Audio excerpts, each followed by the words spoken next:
Hello everyone, स्वागत है सभी का ऑनलाइन स्टडी में। आज की इस वीडियो में हम देखने वाले हैं जीके और जीएस का डे 3। उम्मीद है इससे पहले कि आपने 2 वीडियोस को देखा होगा जिसमें काफ़ी अच्छे क्वेश्चन आपको कराए जा रहे हैं। आने वाले सभी एग्जाम्स के लिए आपका हेल्प होगा। तो बस डेली बेसिस पे आपको 50 क्वेश्चंस दिए जाते हैं। प्रैक्टिस करिए और देखिए आप कितने अच्छे से प्रिपरेशन कर रहे हैं। जिस टॉपिक में आपको समस्या है उस टॉपिक का नाम नीचे मेंशन किया करिए और खुद से भी स्टडी किया करिए, ठीक है। तो चलिए इस वीडियो को शुरू करते हैं और एंड तक देखिए और बताइए कि 50 में से आप कितना स्कोर कर पाते हैं। जैसे कि बिना दुर्ग के एकमात्र सिंधु नगर कौन सा था? बिना दुर्ग का एकमात्र सिंधु नगर कौन सा था? तो राइट आंसर होगा चंद्रहुदड़ो। चंद्रहुदड़ो यहाँ पे राइट आंसर बनेगा। तो पहला क्वेश्चन ये बनता है कि चंद्रहुदड़ो एक्चुअली में है कहाँ? तो ये पाकिस्तान के सिंध प्रांत में पड़ता है, इसे ध्यान रखेंगे। इसके खोजकर्ता कौन थे? गोपाल मुजुमदार। और ये किस नदी के किनारे स्थित है? सिंधु नदी के किनारे, इसे आपको याद रखना है। कालीबंगन भी अक्सर पूछा जाता है, ये आपका राजस्थान में पड़ता है, इसे ध्यान रखिएगा। हड़प्पा की बात करें तो ये पाकिस्तान के मोंटेगोमरी जिले में ये स्थित है, इसे आपको याद रखना है। अगला क्वेश्चन कि सिंधु घाटी सभ्यता की प्रमुख विशेषता क्या थी? सिंधु घाटी सभ्यता की मुख्य विशेषता क्या थी? तो मुख्य विशेषता थी व्यवस्थित शहरी जीवन। ऑप्शन बी बिल्कुल सही आंसर होता है। अगला क्वेश्चन नेक्स्ट वन है कि हैम्बर्गर प्रभाव को अन्यथा किस नाम से भी जाना जाता है, यानी कि अन्य किस नाम से जाना जाता है? हैम्बर्गर प्रभाव। देखिए हैम्बर्गर प्रभाव को हम लोग यहाँ पे कोलोरॉइड शिफ्ट कह सकते हैं। कोलोरॉइड शिफ्ट या फिर एक और इसको नाम दिया जाता है लाइनस घटना। लाइनस घटना के नाम से जाना जाता है। ये एक प्रकार की प्रक्रिया होती है जो कि कार्डियोवैस्कुलर सिस्टम में होता है। तो यहाँ पे फिलहाल हम राइट आंसर किसे टिक करेंगे? सी को। इसे आपको याद रखना है, सी, ठीक है। भारत का प्रधानमंत्री राष्ट्रपति द्वारा क्या होता है? भारत के प्रधानमंत्री राष्ट्रपति द्वारा क्या होते हैं? तो राष्ट्रपति के द्वारा वो नियुक्त होते हैं। यहाँ पे भी बिल्कुल सही आंसर होगा, नियुक्त होते हैं, ठीक है। अगला क्वेश्चन नंबर 5, भारतीय संविधान की अनुसूची 7 में शामिल है। अनुसूची 7 में क्या है? 12 अनुसूचियों में 7वीं अनुसूची का संबंध हो जाता है राज्य और केंद्र, यहाँ पे केंद्र नहीं, यूनियन और राज्यों के बीच शक्तियों का जो विभाजन किया गया वो, जैसे संघ सूची, समवर्ती सूची और ये राज्य सूची, 3 सूचियों में बांटा गया। तो वो आपका 7वां अनुसूची के अंतर्गत ही आता है। उनके शक्तियों का विभाजन किया गया अलग अलग विषयों को, अलग अलग भागों में, अलग अलग सूचियों में, ठीक है। तो यहाँ पे राइट आंसर बन जाएगा ऑप्शन डी। नेक्स्ट क्वेश्चन है कि उत्तरी पश्चिमी चीन का लोएस मैदान किस प्रकार के जमाव से बना है? लोएस का जो मैदान होता है ये बनता है रेत और धूल कणों के जमाव से। यहाँ पे हम बी को टिक करेंगे, बिल्कुल सही आंसर होगा। संप्राय मैदान, जिसको पेनी प्लेन के नाम से जाना जाता है, इसका निर्माण किस क्रिया द्वारा होता है? संप्राय मैदान का जो निर्माण होता है किस क्रिया द्वारा होता है? तो इसका निर्माण नदियों द्वारा होता है, ठीक है। नदियों द्वारा ये जो मैदान होते हैं नदियों के द्वारा लाए गए जो अपरदनात्मक कार्यों से होता है, ठीक है। अपरदनात्मक कार्यों से निर्मित होता है, ध्यान रखिएगा। एक नाव डूब जाएगा जब यह अपने किसके बराबर जल हटाता है? एक नाव डूब जाएगा जब वह अपने भार के बराबर यानी वजन के बराबर जल को हटाता है, विस्थापित करता है। तो राइट आंसर बी होगा। न खत्म होने वाली कहानी किसकी आत्मकथा है? न खत्म होने वाली कहानी किसकी आत्मकथा है? तो यहाँ पे ध्यान रखेंगे, इस प्रश्न का राइट आंसर होगा बीपी सिंह। बीपी सिंह का मतलब विश्वनाथ प्रताप सिंह, जो कि भारत के 8वें प्रधानमंत्री थे। और भारत में इनकी जो पिछड़ी जातियों में सुधार करने की जो कोशिश थी उनके लिए इनको काफ़ी ज़्यादा जाना जाता है। इनका संबंध किस पार्टी से था? तो जनता पार्टी से था, ये ध्यान रखेंगे, जनता पार्टी से था। अगला क्वेश्चन की चक्रवात की दिशा क्या होती है? चक्रवात की दिशा क्या होती है? तो चक्रवात की दिशा उत्तरी गोलार्ध में घड़ी की सुई के विपरीत और दक्षिणी गोलार्ध में घड़ी के सुई के अनुकूल। याद कैसे मैंने कराया था आपको? तो अगर आपने हमारे लूसेंट वाली जो वो वीडियो आता है रात को, उसको देखा होगा तो आपको बताया गया था कि आप एक तो डी बना लीजिए। डी जो होता है इसको बनाइए और इसको हम 2 भागों में बांट देते हैं बीच से, ठीक है। ऊपर का हो गया उत्तरी गोलार्ध, नीचे का हो गया दक्षिणी गोलार्ध। इसको समझिए कि ये क्या है, घड़ी की जो सुई होती है किस तरह से चलता है? इस तरह से चलता है, इस तरह से चलता है, इधर से जाएगा, इधर से जाएगा, इधर से जाएगा, इस तरह से, ठीक है। यानी कि क्लॉकवाइज इस तरह से हम कहते हैं। लेकिन क्वेश्चंस में हम याद रखेंगे कि जो उत्तरी गोलार्ध में घड़ी की सुई के विपरीत, तो यहाँ पे देखिए क्या होगा, इस तरह से, यहाँ पे इस तरह से याद रखिए। और नीचे क्या होता है? नीचे हम इस तरह से याद रखेंगे, यानी कि इधर से जो कि दक्षिणी गोलार्ध में घड़ी की सुई के अनुकूल, घड़ी की सुई के अनुकूल। लेकिन इधर क्या होता है, जाना चाहिए था, घड़ी कैसे जाना चाहिए था? घड़ी जाना चाहिए था इधर, लेकिन ये जा रहा है इधर। तो इस तरह से आप याद रख सकते हो। दोनों का मुंह देख सकते हैं किधर खुला हुआ है, इस तरह से, ठीक है। दक्षिणी गोलार्ध में घड़ी के सुई के अनुकूल, जबकि उत्तरी गोलार्ध में उल्टा होता है, घड़ी के सुई के विपरीत होता है। इस तरह से आप याद रख सकते हो, राइट। चलिए आगे बढ़ते हैं। नेक्स्ट क्वेश्चन, अगला क्वेश्चन कह रहा है कि कोयम्बैंग जो कि किस देश में चलने वाली गर्म हवा है? कोयम्बैंग किस देश में चलने वाली गर्म हवा है? Indonesia, option D Indonesia. अच्छा, इंडोनेशिया की जो नई राजधानी है उसका नाम क्या बताइए, नई राजधानी का नाम क्या हो गया, कमेंट करके बताइएगा। अगला क्वेश्चन, टैफिलालेट, टैफिलालेट जो मरुधान है वो कहाँ स्थित है? टैफिलालेट मरुधान ये पड़ता है आपका मोरक्को में, मोरक्को, ऑप्शन बी। अच्छा, मोरक्को से एक क्वेश्चन ध्यान रखिएगा, जैसे जिब्राल्टर जो जलद मरुमध्य है वो स्पेन और मोरक्को को ही अलग करता है। और हिस्ट्री में आपको एक चीज़ याद रखना है कि 1333 ईस्वी में मोहम्मद बिन तुगलक के समय में इब्न बतूता नामक जो मोरक्को यात्री था वो भारत में आया हुआ था। अगला क्वेश्चन कि टाउबकल किसकी सर्वोच्च चोटी है? टाउबकल, टाउबकल किसकी सर्वोच्च चोटी है? तो अफ्रीका में एटलस पर्वत की सबसे ऊंची चोटी है। टाउबकल भी पड़ता है मोरक्को में, ये याद रखेंगे, मोरक्को में ही पड़ता है। ठीक है। राज्यपाल द्वारा जारी किया गया अध्यादेश किसके द्वारा अनुमोदन के अधीन है? राज्यपाल द्वारा जो जारी अध्यादेश है किसके द्वारा अनुमोदन के अधीन है? राज्य विधानमंडल। तो राज्यपाल अध्यादेश जारी करता है किस आर्टिकल के तहत? 213, जबकि राष्ट्रपति 123 के द्वारा। ठीक है, तो ये आपको याद रखना है। अगला क्वेश्चन, निम्न शब्दों पर विचार करें। यहाँ पे 4 शब्द दिए गए हैं, आपको बताना है कि विचारानुसार क्रम दीजिए, यानी जो हमारे प्रस्तावना में इनका क्रम है इन शब्दों का, उसके अकॉर्डिंग अगर हम यहाँ पे सजाएंगे तो क्या बनेगा। तो इनका जो क्रम होगा सार्वभौमिक, समाजवादी, धर्मनिरपेक्ष और यहाँ पे कह सकते हैं प्रजातांत्रिक। तो सही आंसर में देखें तो क्या बन सकता है? राइट आंसर हो जाएगा यहाँ पे देखिए, सबसे पहले सार्वभौमिक, उसके बाद समाजवादी और उसके बाद धर्मनिरपेक्ष, लास्ट में जाएगा प्रजातांत्रिक, यानी सही आंसर होगा ऑप्शन ए। ठीक है दोस्तों, अगर आपको ये वीडियो पसंद आए तो प्लीज़ वीडियो को लाइक कर दीजिएगा, दोस्तों के साथ शेयर कर दीजिएगा, साथ ही साथ चैनल को सब्सक्राइब करके नोटिफिकेशन बेल आइकन को ऑल पे सेट कर लीजिए, क्योंकि यहाँ पे आपको पूरे एग्जाम्स तक कंटिन्यू रखा जाएगा। इसी तरह से आपके लिए हमेशा हम रेडी हैं। मेसिटा का पठार निम्न में से किस देश में स्थित है? मेसिटा का पठार निम्न में से किस देश में स्थित है? तो यहाँ पे करेक्ट आंसर होगा स्पेन तथा पुर्तगाल, स्पेन तथा पुर्तगाल। स्पेन की राजधानी क्या होता है? मैड्रिड, और पुर्तगाल की राजधानी क्या होता है? लिस्बन। अगला क्वेश्चन, किसने नारा दिया था मानव के लिए एक धर्म, एक जाति और एक ईश्वर? ये नारा किसने दिया था? Narayan Guru, A will be correct answer, Narayan Guru. दाराशिकों ने किस शीर्षक से उपनिषदों का फारसी में अनुवाद किया था? उपनिषदों का फारसी में अनुवाद दाराशिकों ने किस नाम से किया था? सिर ए अकबर, सिर ए अकबर, ऑप्शन डी। किस सुल्तान ने 24 कष्टदायक करों के स्थान पर केवल 4 कर लगाए थे? 24 कष्टदायक करों को हटा करके सिर्फ और सिर्फ 4 नवीन कर लगाया था, और वो शासक कौन थे? Firoz Shah Tughlaq. C will be right answer, Firoz Shah Tughlaq. Firoz Shah Tughlaq के संबंध में कुछ पॉइंट्स जैसे हम यहाँ पे डिस्कस कर लेते हैं। जैसे इन्होंने एक सिंचाई कर भी लगाया था जिसको हक ए सर्व के नाम से जाना जाता है। इनकी आत्मकथा थी फतुहात ए फिरोज शाही, फतुहात ए फिरोज शाही याद रखेंगे। और जैसे कि सेना को नगद वेतन स्टार्ट किया गया था अलाउद्दीन खिलजी के द्वारा, लेकिन इन्होंने क्या किया था कि सेना को नगद वेतन देने की जो व्यवस्था थी उसको समाप्त करके वजीह नामक एक स्टार्ट किया था। वजह क्या था कि भूमि कर वसूलने का अधिकार दिया गया था, उसके माध्यम से ये वेतन का भुगतान करते थे, भुगतान का आदेश दिया गया था वजह। ठीक है, और इनके द्वारा एक स्थापित जो था दारुल सफ़ा, दारुल सफ़ा क्या था? अक्सर पूछा जाता है कि दारुल सफ़ा क्या है, तो एक खैराती अस्पताल हुआ करता था, ये ध्यान रखेंगे। तो आई होप कि यहाँ तक आपको कोई समस्या नहीं होगी। चलिए अगला क्वेश्चन, टाइफाइड बुखार का क्या कारण है? जो टाइफाइड बुखार है इसका कारण क्या है, किसके द्वारा होता है? साल्मोनेला टाइफी नामक जो जीवाणु होते हैं इसके कारण होता है। तो यहाँ पे राइट आंसर हो जाएगा ऑप्शन बी। अगला आप देखिए, किटी हॉक क्या है? किटी हॉक क्या है? तो ध्यान रखेंगे, किटी हॉक एक प्रकार का लड़ाकू विमान है, ऑप्शन बी, लड़ाकू विमान। बांदीपुर जो राष्ट्रीय उद्यान है कहाँ स्थित है? बांदीपुर राष्ट्रीय उद्यान कहाँ स्थित है? तो ये पड़ता है कर्नाटक में। कर्नाटक में और 2 याद रखेंगे, जैसे कि भद्रा वन्यजीव अभ्यारण्य, साथ ही साथ नागरहोल जो राष्ट्रीय उद्यान है वो भी आपका कर्नाटक में ही पड़ता है। तो ये दोनों इंपॉर्टेंट हो जाता है। मानव शरीर में सबसे बड़ी कोशिका कौन सी है? ध्यान दीजिएगा, मानव शरीर में सबसे बड़ी कोशिका कौन सी है? आई नो कि आपने राइट आंसर ऑप्शन डी को टिक किया होगा, लेकिन आपने गलती की है। क्यों? क्योंकि क्वेश्चंस में बड़ी कोशिका पूछी गई है, तंत्रिका कोशिका, जबकि मानव शरीर की सबसे लंबी कोशिका होता है ओवम, यानी जो अंड कोशिका है, अंड कोशिका, ये मानव शरीर की सबसे बड़ी कोशिका होती है। सबसे लंबी कोशिका तंत्रिका कोशिका, लेकिन सबसे बड़ी ओवम। यहाँ पे राइट आंसर हो जाएगा ऑप्शन ए। ठीक है, ऑप्शन ए होगा करेक्ट आंसर। अगला क्वेश्चन बनता है कि जलवाष्प किसके द्वारा जल बिंदुओं में परिवर्तित होता है?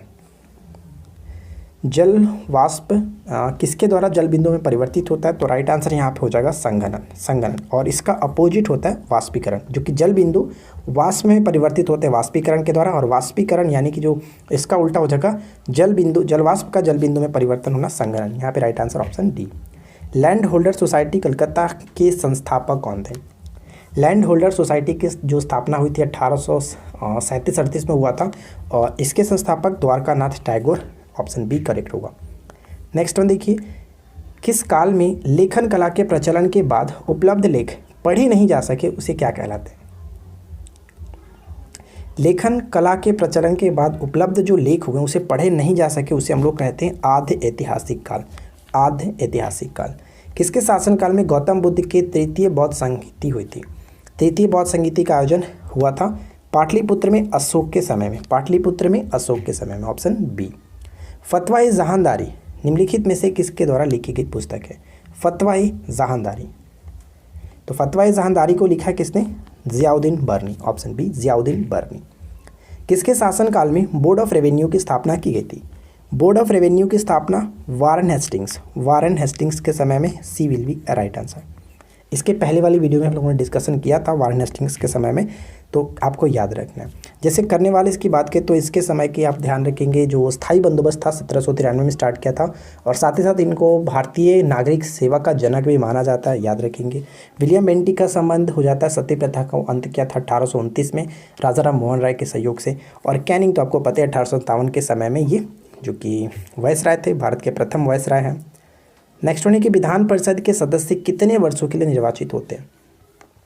कितने वर्षों के लिए निर्वाचित होते हैं? तो 6 वर्षों के लिए निर्वाचित होते हैं, लेकिन प्रत्येक 2 वर्ष के बाद जो कि 1/3 सदस्यों का अवकाश ग्रहण करते हैं, ये ध्यान रखेंगे। डी यहाँ पे करेक्ट होगा। इनकी न्यूनतम आयु कितनी होती है? यानी जो पद को चुनाने के लिए न्यूनतम आयु जो होना चाहिए वो 30 वर्ष होना चाहिए था। निम्नलिखित में से किस विद्युत चुम्बकीय तरंग का तरंग दैर्घ्य यानी वेवलेंथ सबसे लंबा होता है? तो इसको याद रखने के लिए हमारा छोटा सा तरीका क्या था? छोटा सा तरीका था GX UV इमरान हमने याद रखा था। ठीक है, जो 7 प्रकार के जो विद्युत चुम्बकीय तरंग हैं इन्हें हम याद रखते हैं। ये जो आपका क्रम है ये बढ़ते हुए तरंग दैर्घ्य का, यानी गामा जो किरण है वो सबसे कम, और RA जो देख रहे हैं यानी कि रेडियो वेव है वो सबसे ज़्यादा होता है। तो अगर हम यहाँ पे अकॉर्डिंग टू ऑप्शंस देखें तो सबसे ज़्यादा किसका होगा? तो यहाँ पे गामा किरण, उसके बाद एक्स किरण, और उसके बाद यहाँ पे देखें तो जो यू होता है, यू यानी कि अल्ट्रा वायलेट रे, और इसका मतलब भी यानी कि विजिबल रे। तो अल्ट्रा वायलेट से उसके बाद हम यहाँ पे विजिबल देख सकते हैं, और उसके बाद हम यहाँ पे इंफ्रारेड आई, यानी सबसे ज़्यादा किसका हो गया? इंफ्रारेड। उसके बाद अगर माइक्रोवेव रहता तो वो, और उसके बाद रेडियो वेव। तो यहाँ पे हम कह सकते हैं सही आंसर क्या होगा? Option A. आप इस छोटे से तरीके को याद रखिए, काफ़ी हेल्प करेगा। हमेशा इस टाइप के क्वेश्चंस पूछे जाते हैं। अगला क्वेश्चन, जब लोहे में जंग लगता है, एक चीज़ ध्यान रखिएगा, तरंग दैर्घ्य ज़्यादा होगा तो वे उसका जो फ्रीक्वेंसी होगा वो कम होता है। ठीक है, आप उसको याद रखेंगे। जब लोहे में जंग लगता है तो क्या होगा? जब लोहे में जंग लगता है तो वो ऑक्सीकृत हो जाता है, यानी ऑक्सीकृत हो जाता है। और एक क्वेश्चन ध्यान रखेंगे, जब लोहे पर जंग लगता है तो उसका वजन क्या होता है? उसका वजन बढ़ जाता है। इस्पात में क्या होता है? इस्पात में क्या होता है? इस्पात में लोहा, क्रोमियम और मैग्नीज, ये तीनों चीज़ होते हैं। Option B. Act of union किस वर्ष पारित हुआ था? एक्ट ऑफ यूनियन किस वर्ष में पारित हुआ था? तो ये पारित हुआ था 1688। अच्छा, 1688 से कुछ आपको याद आ रहा है? अगर आप हमारे रेगुलर व्यूअर हैं तो आपको एक चीज़ पता होगा, हम लोग कई बार इस पर डिस्कस किए। 1688 में इंग्लैंड में गौरवपूर्ण क्रांति हुई थी। गौरवपूर्ण क्रांति हुआ था 1688 ईस्वी में। अब आपके लिए छोटा सा क्वेश्चन, ये गौरवपूर्ण जो क्रांति हुआ था किसके समय में हुआ था? ये आप नीचे कमेंट करके बताएंगे। किसके शासन काल में हुआ था? वो समय शासक कौन थे? कमेंट करके बताइएगा। सेडान के युद्ध में किसकी पराजय हुई थी? सेडान के युद्ध, अगर आपने मॉडर्न हिस्ट्री हमारा पढ़ा, जो वर्ल्ड हिस्ट्री था लुसेंट का, वर्ल्ड हिस्ट्री मास्टर वीडियो मैंने आपको दिया था, करीब उसमें 107 से प्लस क्वेश्चंस थे। उसको अगर आपने देखा होगा तो ये दोनों क्वेश्चन आप कर सकते थे। सेडान के युद्ध में किसकी पराजय हुई थी? तो ये जो युद्ध हुआ था 1870 में हुआ था। 1870 में, जुलाई 1870 में प्रसा और फ्रांस के बीच, जिसमें फ्रांस की हार हुई थी। यहाँ पे सी बिल्कुल सही होगा, फ्रांस। यूरोपीय राष्ट्रवाद से प्रभावित होकर किस भारतीय शासक जैकोबियन क्लब की स्थापना की थी? जैकोबियन क्लब की स्थापना किसने की थी? टीपू सुल्तान। Option B. प्राथमिक क्षेत्र में सम्मिलित आर्थिक गतिविधियाँ, प्राथमिक क्षेत्र की आपको ध्यान रखना है कि सबसे ज़्यादा जो लोग कार्यरत है वो प्राथमिक क्षेत्र में ही है, क्योंकि कृषि इसी के अंतर्गत आता है, मत्स्य, डेयरी, लेकिन सबसे ज़्यादा लोग कार्यरत है कृषि के क्षेत्र में। लेकिन जीडीपी जो मिलता है हमारे देश को सबसे ज़्यादा वो थर्ड सेक्टर से मिलता है। थर्ड सेक्टर को सेवा क्षेत्र के नाम से भी जानते हैं, ये ध्यान रखिए। तो फिलहाल यहाँ पे राइट आंसर आपका हो जाएगा ऑप्शन डी। ये सभी क्वेश्चन आपका एनसीईआरटी बुक से बनाया गया, तो बस आप हमारे साथ रेगुलर प्रैक्टिस करिए। हम यहाँ पे कोशिश कर रहे हैं ज़्यादा से ज़्यादा क्वेश्चन एनसीईआरटी बेस्ड पर रखने की, क्योंकि एग्जाम्स में आपने देखा था कुछ क्वेश्चन एनसीईआरटी से थे, मतलब मोस्टली क्वेश्चन अब एनसीईआरटी से ही पूछे जाएंगे आने वाले एग्जाम्स में, तो आप उनको अच्छे तरीके से कवर करते रहेंगे। भारत में प्रच्छन्न बेरोजगारी सामान्यतः दिखाई देती है। भारत में जो प्रच्छन्न बेरोजगारी होती है सामान्यतः दिखाई देती है कृषि क्षेत्रों में। कृषि क्षेत्रों में ऑप्शन ए। मुद्रा का महत्व क्या है? मुद्रा का महत्व उत्पादन एवं उपभोग में सुविधा, विनिमय का माध्यम का कार्य करना, साथ ही साथ वस्तु विनिमय प्रणाली की कठिनाई दूर करना। तो राइट आंसर क्या हो जाएगा? ऑप्शन डी, उपरोक्त सभी। उत्पादन संभावना वक्र किस ओर ढालू होता है? उत्पादन संभावना जो वक्र होता है किस ओर ढालू होता है? तो ये ढालू होता है नीचे से दाईं ओर, नीचे से दाईं ओर, ऑप्शन बी को टिक करेंगे। ठीक है, चलिए अगला क्वेश्चन। गिब्साइट किसका अयस्क है? गिब्साइट किसका अयस्क है? तो एल्युमिनियम का अयस्क है। एल्युमिनियम का सबसे जो प्रमुख अयस्क है वो बॉक्साइट है, तो गिब्साइट भी यहाँ पे इसी का अयस्क होता है। पंचायती राज विषय है किसका? पंचायती राज किसका विषय है? तो ध्यान रखेंगे पंचायती राज राज्य सूची का विषय है, ऑप्शन सी, पंचायती राज राज्य सूची का विषय। अच्छा, पंचायतों को कार्य करने के लिए कितने विषय दिए गए? क्या कोई कमेंट करके बता सकता है? हम नेक्स्ट क्वेश्चंस के बाद बताएंगे। जल्दी से कमेंट करिए, वीडियो को रोक करके कमेंट करके बताइए कितने विषय दिए गए। देखिए नेक्स्ट क्वेश्चन क्या कह रहा है कि भूटान किस भारतीय राज्य के साथ अपनी सीमा साझा नहीं करता? तो हमारे चैनल पे एक वीडियो अवेलेबल है जिसमें हम लोगों ने पड़ोसी देशों से सटे जो भारतीय राज्य उन पर एक अलग से वीडियो बनाया ट्रिक के माध्यम से, जो नया मैप आया था उस मैप के अकॉर्डिंग। तो अगर आपने नहीं देखा है तो जाकर के हमारे चैनल पे सर्च कर सकते हैं पड़ोसी देशों से सटे भारतीय राज्य ऑनलाइन स्टडी जोन लिख करके, आपको हमारी वीडियो मिल जाएगी। तो अगर हम उस ट्रिक की बात करें जो भूटान से सटते हैं, तो भूटान से सटने के लिए बस एक छोटा तरीका याद रखिए, साब। ठीक है, भूटान साब याद रखिए। तो इसमें क्या होता है कि 4 राज्य इसके सटते हैं, एक तो सिक्किम, एक असम, एक अरुणाचल प्रदेश और एक आपका होता है पश्चिम बंगाल। तो यहाँ पे हमने मेघालय का कोई जिक्र नहीं किया, इसलिए सी विल बी राइट आंसर। ठीक है, 4 राज्य सटते हैं जिसमें मेघालय नहीं आता है, एक आपका आता है असम, एक अरुणाचल प्रदेश, एक सिक्किम और एक पश्चिम बंगाल। ठीक है, और हम आपको बता दें कि पंचायतों को कार्य करने के लिए 29 विषय दिए गए, ध्यान रखिएगा। अगला क्वेश्चन क्या है? अगला प्रश्न ये बनता है कि ग्रैंड कैनियन किस नदी पर है? ग्रैंड कैनियन जो है वो किस नदी पर है? अमेरिका के एरिजोना में स्थित है, ये आपका कोलोराडो नदी पर पड़ता है, A will be correct answer. Alipur bomb मामले में अरविंद घोष का बचाव किसने किया था? अरविंद घोष का बचाव किसने किया था? चित्तरंजन दास। अगला प्रश्न, भारत के सबसे उत्तरी भाग से होकर के गुजरने वाला अक्षांश कौन सा है? भारत के सबसे उत्तरी भाग से होकर के गुजरने वाला जो अक्षांश है वो कौन सा है? तो उस अक्षांश को हम यहाँ पे कहेंगे 37 डिग्री उत्तरी अक्षांश। कैसे? क्योंकि आपको पता है अगर हम जैसे कि अगर हम भारत के मैप को नीचे से ड्रॉ करें, ये आपका हो गया, और ऊपर से अगर हम ड्रॉ करें इस तरह से, तो आपने नोटिस जो किया होगा यहाँ से जो अक्षांश गुजरता है और एक अक्षांश यहाँ से गुजरता है, तो ये जो होता है यहाँ से लेकर के यहाँ तक क्या है, पूरा जो विस्तार है 8 डिग्री 4 मिनट से लेकर के 37 डिग्री 6 मिनट इस तरह से। तो 8 डिग्री 4 मिनट तो यहाँ से है, लेकिन 37 डिग्री 6 मिनट आपका ये अक्षांश होता है। तो 37 डिग्री यहाँ पे बिल्कुल सही होगा, इसलिए ऑप्शन हम सी को टिक करेंगे। ठीक है, चलिए अगला क्वेश्चन। नेक्स्ट क्वेश्चन कह रहा है कि 1942 में भारत छोड़ो आंदोलन आरंभ करने के लिए कौन सा मुख्य कारण था? तो ध्यान रखिएगा यहाँ पे 2-3 चीज़ आपको ध्यान रखना है। जैसे 1942 में भारत छोड़ो आंदोलन स्टार्ट हुआ तो उस वक्त जो गवर्नर जनरल थे वो कौन थे? लॉर्ड लिनलिथगो, क्योंकि 1936 से 1943 तक इनका शासनकाल था। भारत छोड़ो आंदोलन स्टार्ट कब किया गया था? ये स्टार्ट किया गया था, इसका प्रस्ताव 8 अगस्त को था, लेकिन ये स्टार्ट हुआ था 9 अगस्त 1942 को। ठीक है, किसके नेतृत्व में? महात्मा गांधी के नेतृत्व में। और इसी आंदोलन में महात्मा गांधी ने एक नारा दिया था, करो या मरो का, तो ये ध्यान रखेंगे। और यहाँ पे सही आंसर क्या होगा? Cripps mission. ठीक है, क्रिप्स मिशन करेक्ट आंसर होगा ऑप्शन सी। भारत छोड़ो आंदोलन आरंभ करने के लिए कौन सा कारण था? Cripps mission, right. दोस्तों आशा करते हैं कि आप लोगों को ये वीडियो पसंद आ रहा होगा। वीडियो अगर आपको अच्छा लगे तो प्लीज़ वीडियो को लाइक ज़रूर करके जाइएगा, क्योंकि बिना लाइक के मज़ा नहीं आता हम लोग को भी। तो नेक्स्ट वन देखिए, 1767 से 69 ईस्वी में ब्रिटिश और हैदर अली के बीच लड़ा जाने वाला पहला मैसूर युद्ध किसके द्वारा समाप्त हुआ था? पहला मैसूर युद्ध किसके द्वारा समाप्त हुआ? तो मैंने एक छोटा सा ट्रिक बताया था बहुत पहले, मद्रास में मंगलश्री, मद्रास में मंगलश्री। तो पहला जो हुआ था मद्रास की संधि के द्वारा समाप्त हुआ, मद्रास में मंगलश्री। दूसरा हुआ था मंगलौर की संधि, तीसरा हुआ श्री रंगपट्टनम की संधि के द्वारा। तो मद्रास में मंगलश्री आप अगर याद रखेंगे तो पहला, दूसरा और तीसरा इस तरह से आप याद रख सकते हो। तो पहला मद्रास की संधि के द्वारा समाप्त हुआ और राइट आंसर है ऑप्शन बी। ठीक है। भारत में नोट निर्गमन प्रणाली निम्नलिखित में से किस पर आधारित है? नोट निर्गमन प्रणाली किस पर आधारित है? तो ये आपका आधारित है न्यूनतम आरक्षण। ठीक है, न्यूनतम कोष यहाँ पे देख सकते हैं, क्या बनेगा राइट आंसर? हम ऑप्शन बी को टिक करेंगे, न्यूनतम कोष प्रणाली पर, न्यूनतम आरक्षण कोष प्रणाली पर आधारित होता है, ऑप्शन बी। ठीक है। लास्ट क्वेश्चन नेक्स्ट देखिए क्या कह रहा है कि निम्न देशों में से किस एक की सीमा कैस्पियन सागर से नहीं लगती है? कैस्पियन सागर एक प्रकार का झील ही है कैस्पियन सागर। तो अगर हम बात करें इसके नहीं लगता है तो ध्यान रखना है कि कैस्पियन सागर से टोटल 5 देश लगते हैं। कैस्पियन सागर अपनी जो सीमा है वो 5 देशों से साझा करती है। और हमारे अगर पेड कोर्सेज में आप जुड़े होंगे तो वहाँ पे आपको बहुत अच्छी तरीके से बारीकी से इस चीज़ों के बारे में बताया गया। मैंने आपको बताया कि कैस्पियन सागर से टोटल 5 देश अपनी सीमा साझा करते हैं। तो उनके नामों को याद रखने के लिए क्या रखते हैं? देखिए, उनके नामों को याद रखने के लिए छोटा सा तरीका, पहले नाम बताते हैं, आपको अगर याद रखना है तो रख लीजिए।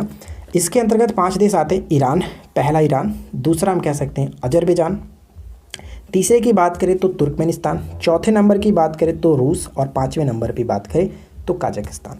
तो यहाँ पे मैंने अर्मेनिया के बारे में कोई जिक्र नहीं किया, तो फिलहाल करेक्ट आंसर हो जाएगा ऑप्शन ए। अब याद रखने के लिए छोटा सा तरीका क्या होगा? याद रखने का तरीका ये होता है, ईरा आज, आज तू रुक, आज तू रुक, बस ये आप याद रखिए, आज तू रुक। देखिए, ईरा का मतलब ईरान, आज का मतलब हो गया अजरबैजान, अजरबैजान, आज मतलब अजरबैजान। तू का मतलब हो गया तुर्कमेनिस्तान, तुर्कमेनिस्तान। रू का मतलब हो गया रूस, और क का मतलब हो गया कजाकिस्तान। तो इस तरह से 5 देशों के नामों को याद रख सकते हैं जो अपनी सीमा कैस्पियन सागर से साझा करती है। तो बस आज की इस वीडियो में इतना ही। आशा करती हैं कि आप लोग को ये वीडियो अच्छा लगा होगा। अगर आपने हमारे चैनल पे अवेलेबल अभी फिलहाल 2 मैंने मॉक टेस्ट डाला था, नहीं देखा है तो जाकर के चेकआउट कर सकते हैं, वहाँ पे फुल मॉक टेस्ट आप लगा सकते हैं। ठीक है। और जैसा कि मैंने आपको बताया, मैथ्स और रीजनिंग के लिए प्रैक्टिस भी चल रहा है, तो हर तरह से हम आपके लिए रेडी हैं। बस अगर आपको पढ़ना है अच्छे तरीके से, आप हमारे साथ जुड़ सकते हैं, अदरवाइज आपकी मर्जी, जिस तरह से आप करना चाहें कर सकते हैं। तो आज की इस वीडियो में इतना ही, मिलते हैं नेक्स्ट क्लास में। Thanks for watching, keep keep learning, have a good day.